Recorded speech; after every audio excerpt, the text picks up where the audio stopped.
एक बात तो मुकम्मल हो चुकी है, लेकिन मैं और दोबारा उस पर जोर देना चाहता हूँ कि जो गली में जो फकीर आ रहे हैं, लाउड स्पीकर लगाकर भीख मांग रहे हैं, क्या उन्हें देना चाहिए या नहीं देना चाहिए? मेरी नजर में मैंने जो देखा है, मैंने पकड़ा भी है लोगों को, तो मैं समझता हूं कि ऐसे लोगों को नहीं देना चाहिए, क्योंकि वो आप जरा उनका थोड़ा पीछा करके देखिए, कहीं ना कहीं वो आपको हट्टा कट्टा नजर आएगा। और जो गाड़ी ढकेल रहा है, मैं एक आपको मेरी जाती तजुर्बे की मिसाल देता हूं। मैंने एक रिश्ते के सिलसिले में हम लोग एक जगह गए थे, बच्चे को पूछे कि बेटा लड़की वालों से पूछे कि भाई आपने जहां लड़की दी है, लड़का करता क्या है? तो उन्होंने कहा था कि वो एक फकीर की हाथ गाड़ी ढकेलता है, मतलब फकीर गाड़ी पे बैठा हुआ रहता है और ये हाथ गाड़ी ढकेलता है उसकी दिन भर। तो मैं बोला यार तुम ऐसे बच्चे को आपने लड़की दी है तो क्या उसको मिलता क्या होगा? वो कह रहा था कि उसको 300 से 500 रुपए रोज देता है। तो आप जरा सोचिए।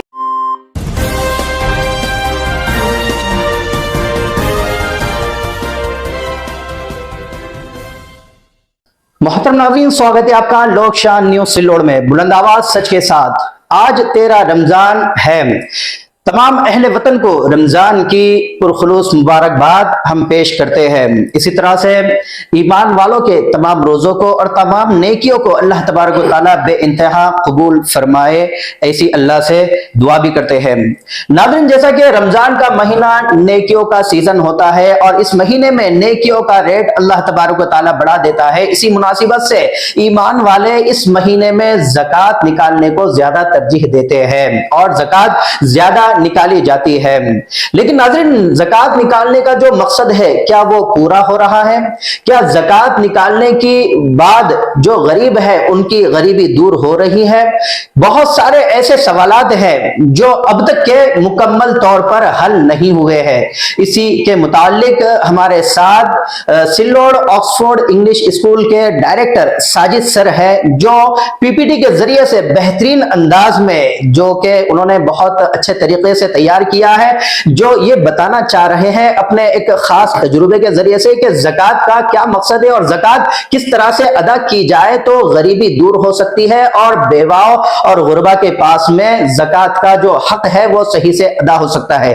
तो हम जानेंगे साजिद सर से। उनसे बात हुई, जब चर्चा हुई तो मुझे ये समझ में आया कि साजिद सर की ये बात हर किसी के पास पहुंचना चाहिए। और साजिद सर जमात इस्लामी से ताल्लुक रखते हैं और सिल्लोड़ के बहुत ही एक्टिव और फाल और मुतहर्रिक शख्स है और इनकी बड़ी टीम है, सिल्लोड़ शहर में काम करती है माशाअल्लाह। तो हम उन्हीं की जुबानी जानेंगे कि ज़कात किस तरह से निकाली जाए और ज़कात का क्या मकसद होता है और वो कब पूरा हो सकता है ज़कात का मकसद। तो आइए हम जानते हैं साजिद सर की जुबानी, और वो भी पीपीटी के जरिए से। बिस्मिल्लाहिर्रहमानिर्रहीम।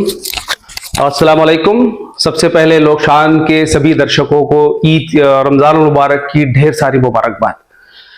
दोस्तों, ज़कात के ताल्लुक से जैसे मौलाना ने आपको बताया, ज़कात एक ऐसा अल्हम्दुलिल्लाह अल्लाह रब्बुल इज़्ज़त की जानिब से दिया हुआ नुस्खा है जो गरीबी दूर करने का एक जरिया है। लेकिन बदकिस्मती से आज हमने मुसलमानों ने छोटी छोटी 40-50 रुपए, 100 रुपए, 150 रुपए इस तरह से दे के बजाय गरीबी दूर करने के भिखारियों की तादाद बढ़ा दी है। आज आप देखिए, बहुत सारी मिसालें आपको इससे मिलेगी कि लोग काम धंधा छोड़कर मांगने पर लगे हुए। लेकिन इस्लाम किस तरह से ज़कात को गरीबी दूर करने का जरिया बनाता है, मैं आज आपको मुख्तसरन एक छोटी सी पीपीटी के जरिए से बताना चाहता हूं। मैं आपको सबसे पहले बता दूं कि देखिए, आप जानते हैं सूरह तौबा की रोशनी में ज़कात किन लोगों पर खर्च की जानी चाहिए। उसमें है फुकरा, फकीर लोग, मसाकीन, गर्दनों की छुड़ाने के लिए, यानी कैदियों को छुड़ाने के लिए, आजाद कराने के लिए, जो लोग कर्ज में मुब्तला है उनको कर्ज की अदायगी, उनके कर्ज को उनसे आजाद कराने के लिए, आमिलीन ज़कात जो लोग ज़कात वसूल करते हैं उनकी तनख्वाहों के लिए, तालिफ क़ल्ब यानी जो लोग इस्लाम की तरफ राग़िब हो रहे हैं या इस्लाम में आ चुके हैं उनकी दिल नवाजी करने के लिए उनके ऊपर पैसा खर्च किया जा सकता है। फी सबीलिल्लाह अल्लाह रब्बुल इज़्ज़त के रास्ते में पैसा खर्च किया जाएगा, और मुसाफिर नवाजी के लिए ये मदद देता है कुरान मजीद। तो अल्हम्दुलिल्लाह हमारी ज़कात कहां पर खर्च हो रही है, हमको इसके बारे में आज थोड़ा सा सोचना है।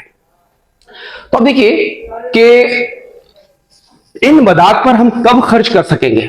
सवाल यह है, ये जो 8 मदाद सूरह तौबा की रोशनी में दिए गए, इन मदाद पर कब खर्च किया जा सकेगा? जब हम इज्तिमाई शक्ल में ज़कात अदा की जा सकेगी। इज्तिमाई शक्ल में, एक किसी को 50 दे दे रहे, किसी को 10 रुपए दे दे रहे, ये नहीं, बल्कि एक ही जगह हमारी ज़कात जमा हो और किस तरह से उसकी तकसीम की जाए। जब हम एक जगह जमा करते हैं तो हम एक इनकलाब उसके जरिए से ला सकते हैं। अब देखिए, ज़कात अल्हम्दुलिल्लाह सिल्लोड़ में बाकायदा जमात इस्लामी का एक बैतुल माल है जिसके जरिए से हम मुख्तलिफ लोगों को रमजान मुबारक में, गरीबों में तकरीबन हमने पिछले साल 85 राशन किट रमजान मुबारक में तकसीम किए थे। और ऐसा नहीं कि रमजान में तकसीम करने के बाद में छोड़ दिया गया, बल्कि उसके बाद भी देखिए कि हमने यही ज़कात को तकरीबन रमजान के बाद भी 13 जरूरतमंद, मेरे कुछ बेवाएं हैं, कुछ बहुत ज्यादा माजूर है, इन लोगों को बाकायदा हर महीने में ज़कात की एक रमजान किट राशन किट पहुंचाई जाती है हर महीने के अंदर। तो इस तरह से 13 लोग उससे फायदा उठा रहे हैं, इज्तिमाई जगह छोटी सी रकम जमा होती है उसकी बदौलत। फिर देखिए हमने यही ज़कात को अल्हम्दुलिल्लाह 2 मरीजों को 5-5 हजार रुपए देकर उनकी मदद की गई, दवाइयों के लिए या उनको जो भी खून वगैरह की जरूरत थी वो अल्हम्दुलिल्लाह मदद की गई। फिर उसी के साथ देखिए कि हमने तकरीबन स्कूल के गरीब बच्चों में 6,600 रुपए के यूनिफॉर्म तकसीम किए थे। साथ ही साथ आप देख सकते हैं कि 1500 रुपए मालियत के नोटबुक्स बच्चों को तकसीम किए गए। 2 गाड़ियां दिलाई थी हमने, लेकिन इस साल की अकाउंट में एक आती है, तो हमने एक आदमी को हाथ गाड़ी दिला दी थी ताकि उसका अपना रोजगार वो चला सके, और हमारा जोर ज्यादातर इस पर रोजगार पर ही है। फिर देखिए ज़कात का इज्तिमाई शक्ल में अदा करने का जादू जरा मैं आपको बताने की कोशिश करता हूं कि सिल्लोड शहर में हम कैसे इनकलाब ला सकते हैं ज़कात के जरिए से। तो मेरी बात थोड़ी सी तवज्जो से सुनिए आप कि हम कैसे माशी इस्तेकाम, इकोनॉमिक स्टेबिलिटी की तरफ जा सकते हैं, ये गरीबी को हम कैसे दूर कर सकते हैं। अगर फर्ज किया कि हमारे पास सिल्लोड में 2000 लोग ऐसे हैं जिनके पास 1 लाख रुपए पर ज़कात निकलती है, और आप जानते हैं कि हमको 2.5% ज़कात अदा करना है, सब आपके कर्ज अदा करके, सबके खर्चा खराजा जाकर आपके पास समझ लीजिए 1 लाख रुपए साल के आखिर में बचता है। तो 1 लाख रुपए पे जो ज़कात निकलेगी वो 2500 रुपए निकलेगी, किसी की 1.5 निकलेगी, किसी की 3,000 भी निकल सकती है। हम एवरेज अगर समझे तो हम समझते हैं कि 3000 रुपये ज़कात एक आदमी से अगर वसूल की जाए तो सिल्लोड में 2000 लोग ऐसे हैं जो 3000 रुपए ज़कात दे सकते हैं। अब इस कैलकुलेशन पर आप थोड़ा सा बराए मेहरबानी रुक कर ठंडे दिल से इस पर गौर कीजिएगा कि अगर हम जुमला रकम 2000 लोगों से 3000 रुपए वसूल किए जाए तो सिल्लोड शहर में अल्हम्दुलिल्लाह बैतुल माल में 60 लाख रुपए जमा हो सकते हैं। अब ये 60 लाख रुपए को हम खर्च इन मदाद की रोशनी में कैसे कर सकते हैं? तो देखिए हम एक काम करते हैं कि छोटे रोजगार जो है, यानी वो लोग जो समझ हाथ गाड़ी पर कोई चीज बेच रहा है, कोई सब्जी बेच रहा है, कोई आइसक्रीम बेच रहा है, लेकिन इनके पास पैसे नहीं होते हैं, ये कैसे सूद से लाने की कोशिश करते हैं। अगर हम हमारे बैतुल माल से 20 लोगों को चुन ले और सिर्फ 25,000 रुपए एक बंदे को देकर उसके कारोबार से उसको लगा दे, तो हर साल हम 20 लोगों की गरीबी दूर कर सकते हैं, 25,000 रुपए का उनको कारोबार शुरू कर सकते हैं। इस तरह से कुल हम 5 लाख रुपए एक साल में 20 लोगों पर खर्च करेंगे। उसके बाद में देखिए बड़े रोजगार में थोड़ा सा डिस्टर्ब हो गया ये। बड़े रोजगार में देखिए हम 10 लोगों को चुनेंगे, यानी जिनकी दुकान है छोटी सी, उनके पास थोड़ा बहुत सामान है लेकिन अच्छा माल ला नहीं पाते हैं, थोड़ा धंधे को बढ़ा नहीं पाते हैं, तो ऐसे 10 लोगों को चुनकर हम उनको हर बंदे को 50,000 रुपये साल को दे सकते हैं। इस तरह से इसमें भी हम 5 लाख रुपए खर्च करेंगे इंशाल्लाह। फिर देखिए कि हम अगर पूरे शहर में से 50 बेवाओं को, जो बेवाएं हैं, गरीब है, माजूर है, जो भी है वो तंगदस्ती की जिंदगी गुजार रही है, मोहताज है, तो हम उनकी निशानदेही करके पूरे मोहल्लों से, हमारे पास कुछ लिस्ट भी बनी हुई है अल्हम्दुलिल्लाह, तो हम अगर 50 बेवाओं को चुन ले और हर महीने उनको 1000 रुपया दे तो 50,000 रुपये महीने की इसमें से तकसीम की जा सकती है। इस तरह से 12 महीनों में 60 यानी 6 लाख रुपए, 50,000 रुपए के हिसाब से 12 महीनों के 12 पंजे 60 यानी 6 लाख रुपए हम इस पर भी खर्च कर सकते हैं। फिर आप देखिए आगे कि अगर हम गरीबों और माजूरों को महीने में, हर महीने में 100 लोग, माजूर भी हो सकते हैं, गरीब भी हो सकते हैं, उसकी जो तारीफ आती है मुफ्तियान इकराम बेहतरीन अंदाज में उसको बता सकते हैं, तो 100 लोगों को चुन ले, इनको भी 1000 रुपए दे, तो इस तरह से हम 1 लाख रुपया और 12 महीने में 12 लाख रुपए इनके ऊपर खर्च किए जा सकते हैं। अब देखिए अहम चीज जो मैं बताना चाहता हूं, यही 60 लाख रुपए में से हमारा जो अहम मुद्दा है, जो मिल्लत इस्लामिया जो पीछे जा रही है तालीम के ना होने की वजह से, तो तालीम पर हम देखिए किस तरह से खर्च कर सकते हैं। गरीब बच्चों की स्कूली तालीम, किताबें, कापियां, यूनिफॉर्म वगैरह की वजह से बच्चे महरूम रह जाते हैं। तो अब देखिए कि अगर हम 100 बच्चों को ले ले, सारी स्कूलों के यहां पर जो भी गरीब बच्चे होंगे, एक बच्चे को 2000 रुपए का टारगेट हम बना दे, उसका यूनिफॉर्म है, उसकी किताबें हैं, उसका स्कूल शूज है, अच्छे से उसको टिप टॉप बना कर भेजते हैं, तो 2 लाख रुपए हम स्कूल के बच्चों पर खर्च कर सकते हैं। और देखिए सबसे अहम चीज मैं बताना चाहता हूं, आला तालीम, कि हमारे बहुत सारे बच्चे नीट की कुछ एग्जाम दे पाते हैं, JEE के एग्जाम देते हैं, फार्मेसी के एग्जाम देते हैं, लेकिन फीस ना होने की वजह से वो महरूम रह जाते हैं अच्छी तालीम से। हम इस हर साल टैलेंट की बुनियाद पर गरीब बच्चों को ढूंढेंगे। 5 बच्चे अगर हम लेते हैं और हर बच्चे को 2 लाख रुपए का टारगेट बनाते हैं, तो अल्हम्दुलिल्लाह 10 लाख रुपए ये बच्चों की, मतलब 5 बच्चे हर साल, मुस्तहिक बच्चे 2-3 साल तक के उनके जो कोर्सेस होंगे, हम उनकी पूरी फीस का इंतजाम हमारी इस ज़कात के बैतुल माल की ज़कात से अल्हम्दुलिल्लाह कर सकते हैं। अब देखिए इस तरह से एक और चीज देखिए इसमें कि मेडिकल हेल्प पर जो खर्च होता है, अब देखिए कि औरतें आती हैं, चिट्ठियां लेकर आती हैं, ये हमको नहीं मालूम कि ये सच है कि झूठ है, लेकिन हमारे अपने शहर में, हमारे अपने मोहल्ले में हम लोग जानते हैं कि कौन मजबूर है, किसको उसकी जरूरत है, वो दूसरों के सामने हाथ ना फैलाए। तो मेडिकल हेल्प के लिए इस रकम में से 5 लाख रुपए हम जमा साल भर के लिए रख सकते हैं। किसी को 10,000 की जरूरत पड़ गई, किसी को 50,000 की जरूरत पड़ गई, किसी को लाख रुपए की जरूरत पड़ गई, किसी को दवाइयों के लिए पैसे नहीं है, साल भर उनको दवाइयां देनी पड़ती है, गरीब लोग नहीं ला पाते हैं, मजदूरी छोड़ देनी पड़ती है उनको। तो ये चीजें अल्हम्दुलिल्लाह इस रकम से भी हम कर सकते हैं। फिर एक चीज बचत गट, सबसे जो लानत है, देखिए हम जानते हैं, हम बार बार सुनते हैं कि हमारी मुस्लिम खवातीन जो है तो बचत गट की लानत में फंसती जा रही है। हम हर साल इस रकम से 10 खवातीन को बचत गट की इस लानत से बाहर निकाल सकते हैं अल्हम्दुलिल्लाह इंशाअल्लाह।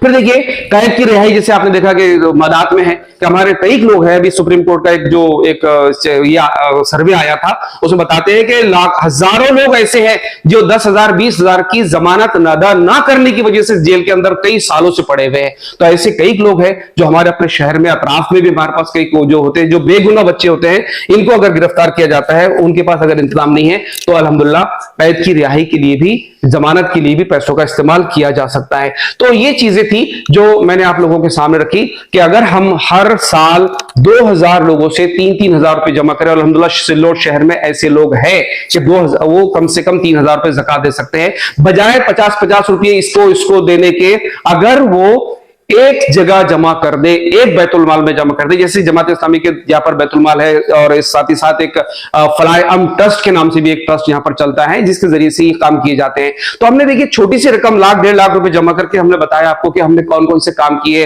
हाथ गाड़ी दी है, मरीज की मदद की है, स्कूल के बच्चों को यूनिफॉर्म दिया है, बेवाओं को साल भर किट दी जाती है। अगर एक जगह ये पैसा सिल्लोड में जमा होता है तो एक बड़ा इनकलाब लाया जा सकता है, फकीरों की तादाद अल्हम्दुलिल्लाह कम की जा सकती है, गरीबी को दूर किया जा सकता है। जैसे कि सिल्लोड इस बात के लिए मशहूर है कि आज तक सिल्लोड की किसी मस्जिद को कहीं से अल्हम्दुलिल्लाह चंदा लाने की जरूरत नहीं पड़ी है। तो क्यों ना हम आगे बढ़कर ज़कात के बैतुल माल को एक जगह ज़कात को जमा करके बैतुल माल को एक मालदार बैतुल माल बनाकर गरीबी को दूर करने का जरिया बने। ये मेरी चंद बातें थी। इंशाअल्लाह अल्लाह रब्बुल इज्जत हम सबको इस पर अमल करने की तौफीक अता। और सर जो मुस्तहिक है अपने मोहल्ले में, जैसे कि आप हर मोहल्ले में नहीं जा सकते हैं, तो मोहल्ले के वो मुस्तहिक लोग आप तक किस तरह से पहुंचे, या वो लोग जो जिम्मेदार लोग हैं वो आप तक उनको किस तरह से पहुंचाए? जी हम क्या कोशिश करते हैं मौलाना कि जैसे हमने आपके पास हम ज़कात लेने के लिए आए कि भाई आपके घर ज़कात निकलती है तो बैतुल माल को दीजिए, तो हम आपको एक बात बोलकर जाते हैं कि देखिए आपके मोहल्ले में आप ज्यादा वाकिफ है, तो अगर आपकी नजर में कोई गरीब है तो आप हमको निशानदेही कीजिए, जाहिर बात है आप उसी को भेजेंगे जो मुस्तहिक है। तो हम मोहल्ले के अंदर जब जाते हैं तो हम लोगों से मिलते हैं तो हम ये बात बताते हैं, और कहीं ना कहीं से, जैसे मैं टीचर हूं तो मैं स्कूल में जानता हूं कि कौन से बच्चों की क्या कंडीशन है, और उनके जरिए से, बच्चों के जरिए से भी हम मालूमात लेने की कोशिश करते हैं। और हमारी जो जमात की जो टीम है यहाँ पर 7-8 जो लोग हैं, कहीं ना कहीं किसी ना किसी के जरिए से अल्हम्दुलिल्लाह ये बात हम तक पहुंचती है, जिसके जरिए से हम इस बात की कोशिश करते हैं कि मुस्तहिक तक ज़कात पहुंचे। मैं आपको एक बात बता दूं कि अगर हमको दौरान साल ये मालूम पड़ जाए कि इसके हालात दुरुस्त हो गए लेकिन फिर भी ये भिखारी की तरह मांग रहे हैं, तो हम उसको बंद कर देते हैं। मैं आपको एक मिसाल देता हूं, एक खातून के यहाँ पर हम गए थे, इत्तेफाक से वो घर में नहीं थी, और जब वो मालूम बच्चा आया देखने के लिए तो वो टीवी डिश एंटीना उनके वहां पर लगा हुआ था। तो हमने, वो बाद में घर पर आई, गाली गलौज की उसने, लेकिन हमने उसको कभी नहीं दी, क्योंकि जब जिसके वहां डिश एंटीना है वो जाहिर बात है ज़कात का मुस्तहिक, क्योंकि 600-700 रुपए मोबाइल के, 600 रुपए डिश के। और एक खास बात कि हम शादी में पैसा नहीं देते, शादी में फजूल खर्ची लोग ज्यादा करते, हमारा तजुर्बा रहा है, हमने पीछे शादियों में भी देखकर देखा है, लेकिन लोगों ने बजाय जरूरतें पूरी करने की, शान बताने के लिए शादियां किए, तो हम शादी के लिए इसमें से 1 रुपया भी नहीं देते, मरीजों को देते हैं, मुस्तहिकीन को देते हैं। सर जैसा कि बहुत सारी तंजीमें हैं, जैसे जमाती इस्लामी भी बड़े पैमाने पर काम करती है माशाल्लाह, वैसे जमीयत उलमा है और मजलिस उलमा भी सिल्लोड में काम कर रही है, और दीगर तंजीमें भी है, तो ये पैसा डिवाइड हो जाएगा। 60 लाख जो बताया आपने, जाहिर तो ये है कि वो एक साथ जमा होना चाहिए, किसी एक तंजीम के पास होना चाहिए, जिससे बड़ा फायदा होगा। तो इस पर आपकी क्या राय है, क्योंकि ये अब डिवाइड हो सकता है, हर तंजीम अपना अपना काम बताएगी और अपने पास जो है तो बुलवाएगी। जी जी जी, अल्हम्दुलिल्लाह। लेकिन मौलाना आप जानते हैं कि जमात इस्लाम एक मुनज़्ज़िम जमात है, इसका अकाउंट गवर्नमेंट की नजर में होता है, एक एक रुपये का हिसाब गवर्नमेंट के माध्यम से ही किया जाता है, ऑडिट किया जाता है। इसलिए हमारी कोशिश होती है कि जमात के बैतुल माल में अगर एक साथ जमा की जाए तो यहां से किसी ना किसी को और भी डिस्ट्रीब्यूट किया जा सकता है। जैसे मिसाल के तौर पर अब जमीयतुल उलमा भी एक अल्हम्दुलिल्लाह बड़ी जमात है और एक बड़े पैमाने पर उनका भी अल्हम्दुलिल्लाह काम है, तो उनको डिस्टर्ब किए बगैर मैं ये समझता हूँ कि जैसे ये जो 3,000 रुपए की मैंने बात की है, अगर वो हजार रुपए भी सबको दे देते हैं तब भी इज्तिमाई होगा। हमारा कहने का मतलब ये है कि 50-50 रुपए किसी एक एक को अलग-अलग बांटने की बजाय आप चाहे जमीयतुल उलमा को दे, जमात इस्लामी को दे या मजलिस उलमा को दे, लेकिन इज्तिमाई तौर पर देगा। अगर आपको लगता है कि हमारे पास 3,000 ज़कात निकल रही है तो तीनों तंजीमें या जो भी और तंजीमें हैं अल्हम्दुलिल्लाह काम कर रही है। रहा मदरसों का सवाल, तो मैं समझता हूं कि मदरसों को ज़कात की बजाय सदकात देने चाहिए, अपना अच्छा पैसा मदरसों को देना चाहिए। सर एक और ये अहम सवाल है कि जो भी तंजीमें हैं जिनके पास में ज़कात का माल पहुंचेगा और जमा होगा, तो इन्होंने एक आपकी राय जानना चाहूंगा कि तंजीमों ने किस मकसद की तरफ ज़कात का पैसा लेकर जाना चाहिए, खास मकसद उनका क्या होना चाहिए? देखिए, कुरान मजीद ने 8 मदाब साफ वाज़ेह कर दिए कि वो कहां पैसा खर्च किया जाना चाहिए, जैसे मैंने आपको बताया। तो हमारे पास उसकी पूरी लिस्ट बननी चाहिए, पूरे साल का सर्वे। 8 चीजें बता देंगे तो? जी, मैं एक मरतबा आपको वो 8 चीजें एक मरतबा और बता देता हूं। देखिए, मजीद में सूरह तौबा में अल्लाह रब्बुल इज्जत ने साफ साफ अल्फाज में बता दिया कि आपकी ज़कात, आपके सदकात कहां पर खर्च होना चाहिए। फुकरा, मसाकीन, देखिए 2 लफ्ज है, फकीर और मिस्कीन, इसके भी मानी है। फकीर का मतलब वो भीख मांगने वाला नहीं है, एक आदमी है जो सफेद पोश है, या मिस्कीन जिसको हम वो भी कहते हैं, वो सफेद पोश है लेकिन वो गैरतमंद है, उसकी जरूरतें पूरी नहीं हो रही है। तो हम मुफ्तियान से हम इसकी तारीफ मालूम कर ले कि फकीर कौन है। और गली में जो फकीर आ रहे हैं जिनके पास में छोटा सा स्पीकर भी होता है, वो शोर शराबा करता है, उसमें बहुत सारी चीजें बताते हैं कि दे दो, ऐसा करो वैसा करो, क्या वो हकीकत में फकीर है क्या? और हमारी मस्तूरात जो है तो उन पर रहम खाकर 200, 500, 300 रुपए इस तरह से देती है और हर गली से वो तकरीबन 1,000, 2,000, 3,000 इस तरह से पैसे लेकर जा रहे हैं। ये सबसे बड़ा धोखा है मौलाना। हम अल्हम्दुलिल्लाह मुसलमान, एक रहम दिल होता है, उसकी नीयत ये होती है कि अगर कोई फकीर उसके दरवाजे पर आए तो वो उसको झड़काए ना, उसको वापस ना करे। इसलिए वो खास तौर से हमारी खवातीन इसके मामले में ज्यादा सेंसिटिव होती है। लेकिन मैं गुजारिश करूंगा आपके इस चैनल के माध्यम से कि ये ढोंगी लोग हैं, बिल्कुल आप इनको पकड़ कर देखिए। हमने कई लोगों को पकड़ा है, मैंने कश्मीर के लोगों को मस्जिद के अंदर खड़े होकर, हर साल उसको 25 से 30 हजार रुपए हमारे सिल्लोड शहर से दी जाती थी, 10 साल से आ रहा है। तो एक शहर से वो 1-1 लाख रुपया लेके जाता है, इतने दिन से उसकी गरीबी कैसे दूर नहीं हो रही है? तो ये ढोंगी लोग है। आप भिखारियों की तादाद अगर कम करना चाहते हैं, देखिए एक सर्वे आया है कि हर तीसरा फकीर मुसलमान है, हर तीसरा फकीर। ये हमारे लिए शर्म की बात है। तो मैं मुसलमानों से गुजारिश करूंगा कि अगर फकीरी, ये भिखारियों को, ये एक कलंक हमारे इसमें से निकालना चाहते हैं, इनको आप ना दें। इनको देने की वजह से एक अभी आपने पढ़ा होगा 2-3 दिन पहले कि कुछ लोगों ने एक तजुर्बा किया कि 2 बच्चों को मार्केट में भेज दिया, एक को खराब कपड़े पहनाकर, दोनों को भी खराब गरीबों के जैसे कपड़े पहनाकर भेजे, एक को भीख मांगने के लिए भेजा और एक को मजदूरी करने के लिए भेजा। जब बच्चे शाम में वापस आए तो मजदूरी करने वाले बच्चे ने 150 से 200 रुपए हाथ में लेकर आए, भीख मांगने वाले बच्चे ने 800 रुपए लेकर आए। तो देखिए भिखारी की किस तरह से इंस्पायरेशन मिलता है। कहीं पर भी जाते हैं, मस्जिदों के सामने खड़े होते हैं, ये लोग ढोंगी है। आप अपने मोहल्ले के, आपसे और मुझसे सवाल अपने पड़ोसी का और मोहल्ले का पूछा जाएगा, अपने शहर का पूछा जाएगा। तो हमको कोशिश करनी चाहिए कि हम हमारे शहर में क्या तब्दीली ला सकते हैं, किस मुस्तहिक का। अपने रिश्तेदार भी हो सकते हैं, सफेद पोश है, जानते हैं वो अंदर से परेशान है लेकिन बोलते नहीं है, तो खामोशी में आप इस तरह से इनकी भी मदद कर सकते हैं। तो सर बेहतर यह है कि अपने गली में हम जिसको पहचानते हैं उनको दे, या फिर अपने रिश्तेदारों में हम जिन्हें पहचानते हैं गरीब है उन्हें दे, सब जिन्हें हम नहीं पहचानते उन्हें ज़कात का पैसा ना दे तो बेहतर है? बिल्कुल, सबसे पहले तो अपने रिश्तेदारों का हक है। गरीब रिश्तेदार हम जानते हैं, चाहे उसके हमारे ताल्लुकात अगर खराब भी है तब भी हमको उसको ज़कात उस तक पहुंचाना चाहिए। दिलों को भी मिलाने वाली चीज है ये। दूसरी चीज ये कि मैं समझता हूं कि मोहल्ले के सारे मोहल्ले की रिकॉर्ड इमाम साहब को मालूम हो, इमाम साहब के कान में लोग बोल दे आकर खामोशी में कि मैं थोड़ा सा परेशान हूं, इमाम साहब उसको खामोशी में रखे और ये तंजीम को, जमात को या फिर जमीयतुल उलमा को या मजलिस उलमा के पास जाकर बता दे कि हमारे मोहल्ले में एक साहब है जिनको ज़कात की जरूरत है, 4 बेवाएं हैं जिनको ज़कात की जरूरत है। नाम ना बताए, ये सिर्फ अल्लाह जानता है, इमाम साहब जानते हैं और वो बोलने वाला जानता है। तो मैं समझता हूं कि सही लोगों तक हम ज़कात पहुंचाने में कामयाब होंगे। और सबसे बड़ी बात आखिर में यही कहना चाहूंगा कि ज़कात को हर साल ज़कात भीख का जरिया ना बनाते हुए हम रोजगार की तरफ ज्यादा ध्यान दें। हमने इस साल तय किया है कि हम किट, सारे लोग किट बांट रहे हैं, हमने राशन किट बांटना कम कर दिया है। साल भर जिनको जरूरत होती है उनको राशन किट देंगे, लेकिन ज्यादा से ज्यादा, जैसे कोई बच्चा होटल में काम करता है, चाय बनाना सीख गया, अगर उसको लगता है कि मैं कहीं ना कहीं छोटी सी टपी डाल सकता हूं, तो हम उसको 20-25 हजार रुपए देकर उसको रोजगार से लगाएंगे। कोई बच्चा गैरेज में काम करता है, काम सीख गया है, या कोई बच्चा सामान कुछ किसी दुकान में काम करता था, सामान का तजुर्बा आ गया, तो हम उसको ट्रेनिंग भी देते हैं। अल्हम्दुलिल्लाह कोशिश करते हैं कि हम उसको समझाएं, कारोबार की स्किल्स उसको सिखाएं और उसको ज़कात देने के काबिल बनाएं।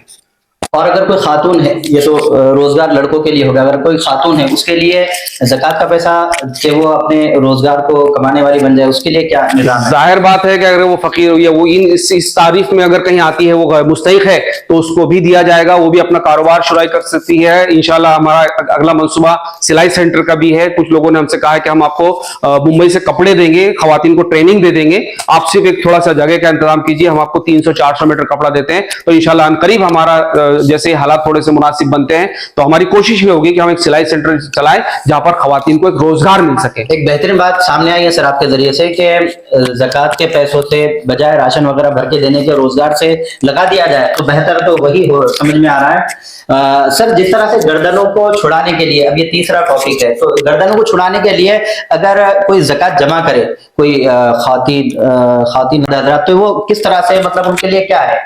देखिए ज़कात का तो निसाब मालूम है कि 2.5% हमको निकालना है। अगर सारे अखराजात है, कर्ज की अदायगी होने के बावजूद आपके पास पूरा साल गुजरने के बाद 1 लाख रुपए बचता है, तो 2,500 रुपए आपको ज़कात निकलती है। वो 2,500 रुपए आप 50-50 रुपए बांटकर ज़कात का हक अदा नहीं कर रहे हैं। मुझे ऐसा लगता है, मुफ्ती इकराम उसके बारे में ज्यादा बता सकते हैं कि ज़कात अदा हुई या नहीं हुई। तो हमको ये भी बात ध्यान में रखना चाहिए कि हमारी ज़कात अदा हो रही है या नहीं हो रही है। अब रहा सवाल खवातीन का, तो खवातीन इस तरह से बैतुल माल में जमा करें, और हमारे किसी भाई की गर्दनें छुड़ाने से मुराद जो बेगुनाह कैदी है, उनके पास जमानत के लिए पैसे नहीं है, या जैसे अल्लाह के रसूल ज़माने में जो फिदिया दिया, वो दिया, जिजिया दिया जा सकता था, क्या कहते हैं उसको, उसके बदले में गर्दनें छुड़ाते थे, उनको आजाद कराते थे गुलामों को। तो आज भी कई लोग ऐसे हैं जो जेलों में बंद है और उनके पास जमानत के लिए पैसों का इंतजाम नहीं है, तो उनको दिया जा सकता है। चौथा पॉइंट है कर्ज की अदायगी। जी, तो कर्ज की अदायगी से क्या मुराद है? मैंने अभी आपसे कहा, जैसे बचत गट ले लेती है खवातीन अपने कर्जों को दूर करने के लिए और अपनी जरूरतों को पूरा करने के लिए, और फंसी जाती है, वो ब्याज पे ब्याज भरती जाती है। या किसी के पास किसी ने कर्ज हंसना भी लिया था कि भाई मैं आपको 2 महीने के बाद आपको लौटा दूंगा, लेकिन दे नहीं पा रहा है, हालात नहीं बन रहे, शर्मिंदगी से वो मारा जाता है, घूमता है,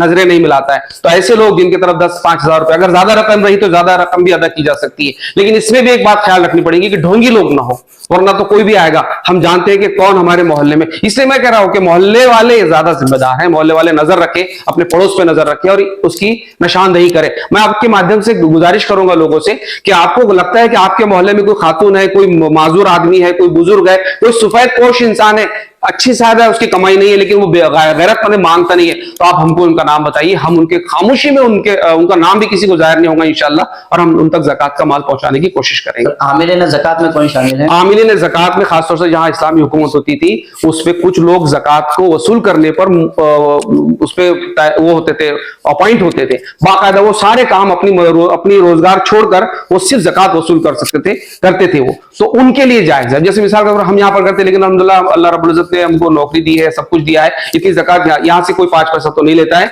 लेकिन अगर बाकायदा एक छोटा सा नज़्म बनता है, कोई शख्स है जो फुल टाइम ज़कात वसूली पर लगा हुआ है, तो फिर वो अपना रोजगार कैसे करेगा, घर कैसे चलाएगा, तो इसमें से उनको तनख्वाहें दी जा सकती है। तालीफ क़ल्ब सर, तालीफ क़ल्ब में क्या होता है कि कोई शख्स इस्लाम के करीब आना चाहता है, उनको हम करीब करना चाहते हैं, तो उनकी कुछ इमदाद की जाएगी। वो गरीब है तो उनको पैसा दिया जाएगा, उनकी जरूरतों को पूरा किया जाएगा। और अगर आगोश इस्लाम में वो अगर आ जाता है, तो जाहिर बात है वो अपने सारे कारोबार को छोड़ चुका है, वो दुनिया से दुश्मनी मोड़ ले चुका है, तो फिर आप उसको किस तरह से डेवलप करें? कहीं ऐसा ना हो कि वो फिर ये सोचे कि यार इधर तो तंगी ही तंगी है, तो फिर मैं कहां चला जाऊं। तो ऐसे लोगों की मदद के लिए जो इस्लाम की तरफ राग़िब होना चाहते हैं, इस्लामी दावत आप उसको कह सकते हैं, उनको दावत देने के लिए, इस्लाम का पैगाम उन तक पहुंचाने के लिए उन पर पैसा खर्च किया जा सकता है। फी सबीलिल्लाह, अल्लाह के रास्ते में कौन कौन सा? अल्लाह के रास्ते में तो फिर बहुत सारी चीजें आती है। आपने जो जैसे ये मुस्तकीन लोग हैं, या फिर आपने कहीं पर पानी का बंदोबस्त कर दिया, पानी की पानपोई बना दी ताकि लोग इसे फायदा उठा सके,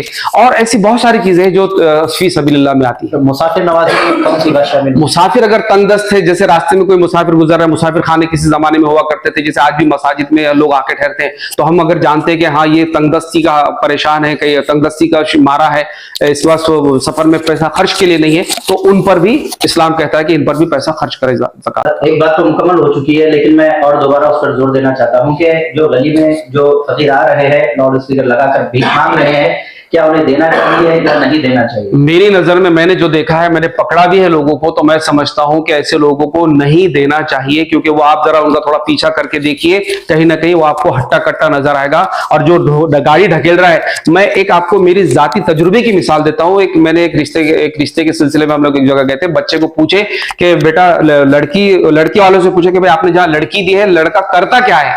तो उन्होंने कहा था कि वो एक फकीर की हाथ गाड़ी ढकेलता है, मतलब फकीर गाड़ी पे बैठा हुआ रहता है और ये हाथ गाड़ी ढकेलता है उसकी दिन भर। तो मैं बोला यार तुम ऐसे बच्चे को आपने लड़की दी है तो क्या उसको मिलता क्या होगा? वो कह रहा था कि उसको 300 से 500 रुपए रोज देता है। तो आप जरा सोचिए, ये ढोंगी लोग हैं। आपको थोड़ा सा बेशक हम जानते हैं कि मजबूर आ रहे हैं हमारे सामने, लेकिन ये इतने मजबूर नहीं है। आप सिर्फ आपके घर में काम करने वाली है, वो मजबूरन काम के लिए आ रही है ना वो, तो आप कोशिश कीजिए उसके घर को, उसके बच्चों को पढ़ाने की कोशिश कीजिए, उसी पर आप खर्च कीजिए। तो मैं समझता हूं कि ये लोग ढोंगी है। कोशिश कीजिए, ऐसा भी नहीं कि सारे के सारे ढोंगी है, जब मुस्तैक है आप उसकी थोड़ी तहकीक कीजिए, आपको लगता है दीजिए, लेकिन ज्यादातर लोग आपको ऐसे ही मिलेंगे जिनको जो उसके ज़कात के और हमारे सदकात के मुस्तहिक नहीं है। सर आखिर में अगर ज़कात के पैसे देने के लिए आपसे कोई कांटेक्ट करना चाहे तो किस तरह से कांटेक्ट कर सकते हैं? जी, हमने यहाँ पर अल्हम्दुलिल्लाह मैं आपको बता दूं, अगर आप जमात इस्लामी के बैतुल माल को ज़कात देना चाहते हैं तो हमने अकाउंट नंबर भी यहाँ पर दे रखा है और यहाँ पर QR कोड भी है। आप पहुंचाइए, आपकी ज़कात इंशाअल्लाह अज़ीज मुस्तहिक लोगों तक जरूर पहुंचा दी जाएगी और आपको इसकी रिसिप्ट मिलेगी। जो लोग ज्यादा रकम देना चाहते हैं ATG के माध्यम से, उनको टैक्सेस के अंदर रिलैक्सेशन भी मिलता है। अकाउंट में आप पहुंचाइए, इसमें कहीं पर 1 रुपया भी अल्हम्दुलिल्लाह हर एक रुपये का ऑडिट होता है जमात इस्लामी का।